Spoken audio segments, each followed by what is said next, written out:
أما بعد فأعوذ بالله من الشيطان الرجيم بسم الله الرحمن الرحيم رب اجعل هذا بلدا آمنا صدق الله العظيم مولاي صل وسلم دائما أبدا على حبيبك خير خلق كلهم. سامعین محترم، امن ایک ایسا لفظ ہے کہ اس لفظ کو دنیا آج اپنی زندگی میں شامل کرنا چاہتی ہے. دنیا کا ہر فرد اس لفظ کا انکار نہیں کر سکتا، کیونکہ دنیا کا ہر فرد کسی نہ کسی طرح امن کو حاصل کرنا چاہتا ہے. امن اگر گھر میں داخل ہو جائے تو گھر سکون دہ بن جایا کرتا ہے. گھر میں انسان کی زندگی میں سکون آ جاتا ہے. امن اگر معاشرے میں پیدا ہو جائے تو معاشرہ گل گلزار بن جاتا ہے.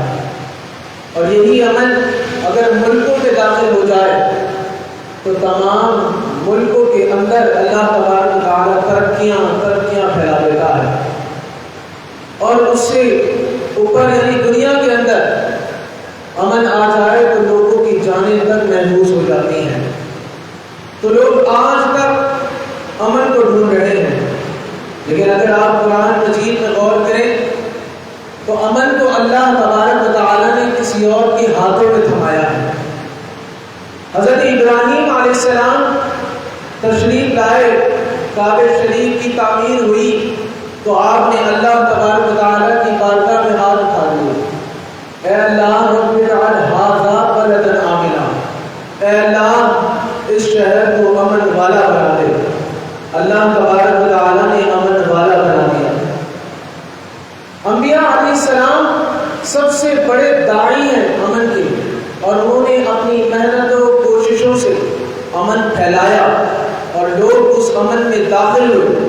لیکن جتنا لوگ داخل ہوتے رہے انہیں امن حاصل ہوتا رہا. آخر میں نبی کریم سرور کائنات صلی اللہ علیہ وسلم تشریف لائے اور آپ سب سے بڑے داعی ہیں امن کے.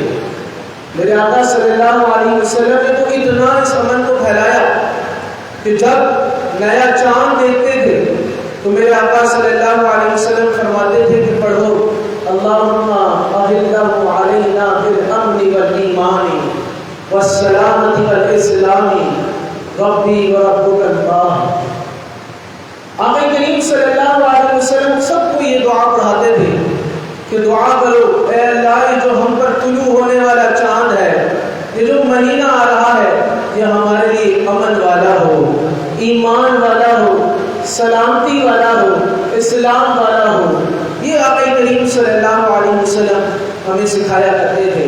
اور 13 سالہ زندگی مکہ کی میرے آقا کریم صلی اللہ علیہ وسلم نے کس انداز میں گزاری ہے کہ آج کا فرد جو تکلیفات میں زندگی گزارتا ہے وہ دیکھ لے کیا مصطفیٰ جان رحمت صلی اللہ علیہ وسلم نے یہ جو 13 سال گزارے کتنی زیادہ ظلم کیے تھے کفار نے میرے آقا صلی اللہ علیہ وسلم نے. لیکن میرے مصطفیٰ صلی اللہ علیہ وسلم امن کے لیے کام کرتے رہے. اور پھر وقت آیا کہ جب مکہ فتح ہوا 13 سال کے بعد تو میرے آقا صلی اللہ علیہ وسلم نے امن کو ایسا قائم کیا کہ جن لوگوں نے ظلم کیا تھا وہ گھٹنوں پر تھے. اور میرے آقا صلی اللہ علیہ وسلم نے اعلان کیا کہ ہم تو امان پھیلانے آئے تھے، لہٰذا آج تمہارے لیے بھی امان ہے، آج تمہارے لیے بھی امان ہے. تو میرے مصطفیٰ جان رحمت صلی اللہ علیہ وسلم نے اس بات کو واضح کیا کہ جو حضور نبی کریم صلی اللہ علیہ وسلم کے دامن میں آ جائے گا چاہے وہ کتنا ہی بڑا گناہ گار سے گناہ گار نہ ہو، اللہ تبارک و تعالیٰ اس کی زندگی میں امن بھر دے گا. لہٰذا آج یہ اولیاء کرام بھی اسی امن کو بانٹ رہے ہیں کہ جو ان کے دروں میں آ جاتا ہے، جو ان سے محبت کرنے والا ہے، اللہ تبارک و تعالیٰ اسے بھی اس امان کے اندر بھیج دیتا ہے.